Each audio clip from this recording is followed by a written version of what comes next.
Good morning. A beautiful start to the day. A little cooler than yesterday. Temperatures about 15 to even some cases 20 degrees cooler. But because it was so mild yesterday, it's really not too bad out there. The light jacket is all you're going to need. The winds did crank up a bit yesterday, but we'll see less wind today. And it is going to be a warm, sunny day. Beautiful weather this afternoon with very comfortable temperatures. So take advantage of it. Get out and enjoy it. You know, it's not that typical that we get the spring-like temperatures without the wind in this state. And we're going to see that today and for really the next several days. 45 degrees right now at the Sunport, so a little cool again, and up at Sandia Peak. It's a little chilly this morning as well, starting off in the 30s, but wind-wise, we are starting to see the winds taper down a bit from yesterday. Winds out of the east-southeast from 5, occasionally up near 15 miles an hour. We saw some gusts overnight up near 35 miles an hour, but we should start to see, again, that taper off. The winds will be a lot lighter statewide, so that fire danger that we had yesterday in the northeast is not going to be with us. Beautiful day, lots of sunshine for the whole state.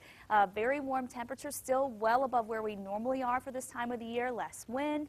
Down in the southeast, a little moisture may try to work its way into the far southeastern corner of New Mexico, so we may see a stray shower, pop-up thunderstorm there, and then whatever does pop up, that will quickly move on out overnight tonight. Tomorrow, more sunshine. We'll see a few more clouds in the southeast with more moisture moving in, and that will mean a better chance for a few more showers and storms down in the southeast, with everyone else staying dry. Your 7-day forecast for Albuquerque looking good. Highs in the mid to upper 70s. Of course, we always want the moisture and the rain. We're not going to see that anytime soon. In fact, the next storm on the horizon is going to miss us so far to the north that all it's going to do for us is just bring in a bunch of wind, and that will arrive on Sunday along with cooler temperatures, highs in the 40s or 50s, and then a cooler start to early next week. So don't put the heavy coats away just yet. You're not going to need them this work week, but maybe Sunday morning or Monday morning you might want to grab those back out again, or get them back out again. All right. It's a little chilly. Appreciate the warning on that. You know, a lot of people have been watching the singing competition show, The Voice, and last night a guy from right here in Albuquerque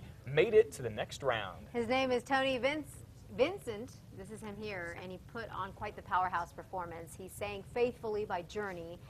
Tony is now one of just 24 contestants left. He now moves on to the live shows. Yeah, it's cool to have a local connection. He went to La Cueva High School and has been singing for years and has even done some shows on Broadway. Starting next week, the vote goes to America, so make sure you get ready and vote so we can keep him in there and help Tony stay on the show. Good for him. And there are a lot of singing shows out there. That's the one that has Blake Shelton and Christina Aguilera and all those guys on it. Yeah.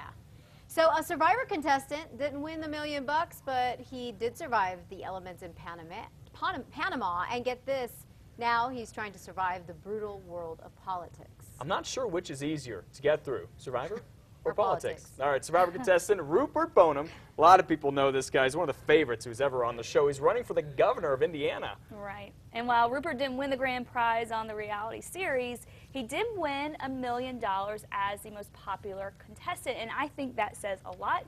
You know, Survivor, it is brutal. It is all about competition, backstabbing, all about politics. Maybe he didn't win, but he was the most popular. And if he could be maybe that could translate into politics if he could be popular on Survivor. Yeah, he's one of the really good guys on the Right? show. Pretty much a lot of people like him. He used a lot of the money he won to go towards charity that That's he pretty created. cool. So Yeah, very that's good. It's a little tougher world, but hey. Yeah. Yeah, he did that He'll good be on fine. Giving Survivor. it a run. All right, first Tim Tebow was a Bronco, then became a Jet. Now the dude is a sandwich, a pastrami sandwich at that, a big one. I love this story, and we're tweeting about it too, so let us know what you think. The world-famous Carnegie Deli in New York, look at this, just dedicated this sandwich to the Jets' new quarterback. It's called the Jet Bow.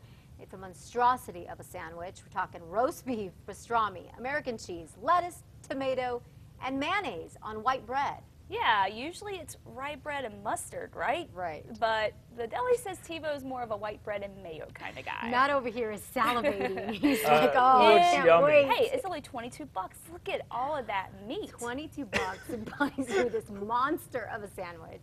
You know you love it, Matthew. Which, by the way, $22 for a sandwich in New York is a steal. I mean, that'll feed a family of 4 for a month, by the Oh way. my goodness. It'll also give you a heart attack in the I was about to say, process. that's a heart attack waiting to happen. Yeah, Tim How do you Tebow's eat not that? You eating have a to break Jet your Bow. jaw.